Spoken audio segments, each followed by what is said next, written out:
নমস্কার বন্ধুরা, আজ আমি আপনাদেরকে দেখাবো একটা গামলার মধ্যে কিভাবে পদ্মের টিউবার খুব সহজেই প্রতিস্থাপন করা যায়।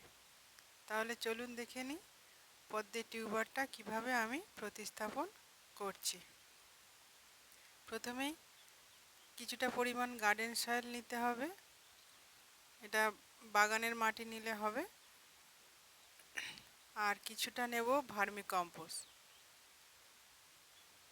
আর কিছুটা পরিমাণে হাড়ের গুঁড়ো, এক মুঠো নিলেই হয়ে যাবে। তাহলে চলুন দেখি কিভাবে আমি গামলার মাটিটা রেডি করছি। প্রথমে একটা গামলা নিয়ে নেব, তার মধ্যে আমি ভার্মি কম্পোস্টটা দিয়ে দেব এবং ভার্মি কম্পোস্টটা 1 ইঞ্চি মতো দিতে হবে।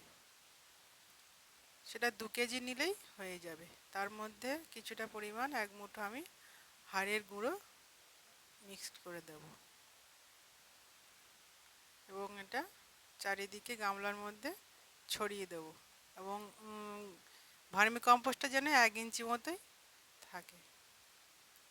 এবং এর উপর দিয়ে আমি গার্ডেন সয়েল দিয়ে দেব বেশ কিছুটা পরিমাণ, 3 ভাগ মতো। এটা গার্ডেন সয়েল, এর উপর দিয়ে আমি দিয়ে দেব মাটিটা। গামলিটা আমি রেডি করাই আছে। চলুন দেখাই কিভাবে আমি এই গামলিটা 10 দিন আগে রেডি করে রেখেছি। তাহলে চলুন দেখে নিই 10 দিন আগে আমার গামলিটা কিভাবে করা আছে। এই দেখুন, এই গামলিটা আমার 10 দিন আগে রেডি করা ছিল। এবার এর মধ্যে আমি টিউবারটা বসিয়ে দেখাবো কিভাবে পদ্মের টিউবার আমি প্রতিস্থাপন করব। চলুন দেখে নিই। মাটিটা 10 দিন ভিজানোর পরে এরকম পাগ মতো হয়ে যাবে, তাহলে পদ্মের টিউবারটা বসাতে খুব সুবিধা হবে। তাহলে চলুন দেখি পদ্মের টিউবারটা কিভাবে আমি বসাচ্ছি। প্রথমে মাটিটাকে এক সাইড দিয়ে একটু আলগা করে নিতে হবে। এক সাইড দিয়ে যেরকমভাবে নিচ্ছে এরকমভাবে একটু আলগা করে নিতে হবে। টিউবারটা পদ্মের চারিদিকে, টিউবারটা গামলার চারিদিকে যেহেতু ঘুরবে, সেই জন্য আমি এক সাইড থেকে ওটা নেব। আর এই পদ্মের টিউবারটা আমি 1 দিন আগে ফাঙ্গিসাইড জলে ডুবিয়ে রেখেছিলাম। তাহলে এই টিউবারটা নিয়ে আমি এবারে দেখুন কিভাবে গামলার মধ্যে বসিয়ে দিই এবং খুব আলতো হাতেই এই পাঁক মাটির উপর টিউবারটা বসাতে হবে। খুব আলতো করেই বসাবেন, আস্তে করে দিয়ে হালকা হালকা করে পাঁক মাটিটা উপর দিয়ে দিতে লাগবে। খুব বেশি চাপাচাপি করার দরকার নেই,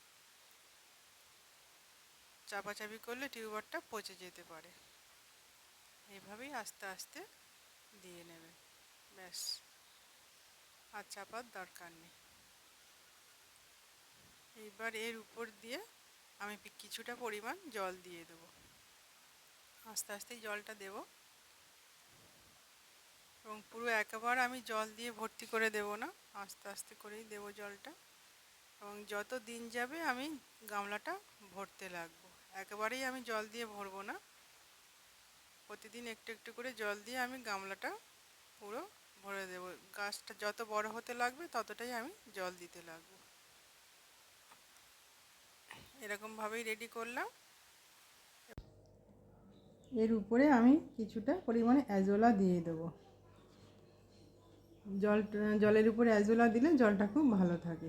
কিছুটা পরিমাণে অ্যাজোলা দিয়ে দিলাম আমি। অ্যাজোলাটা জলটাকে খুব ভালো রাখতে সাহায্য করে। আর যত দিন যাবে আমি এর উপরে জল দিয়ে ভর্তি করে দেবো। একদিনেই দেবো না, কিছুটা কিছুটা করে জল দিয়ে আমি গামলাটা ভর্তি করে দেবো।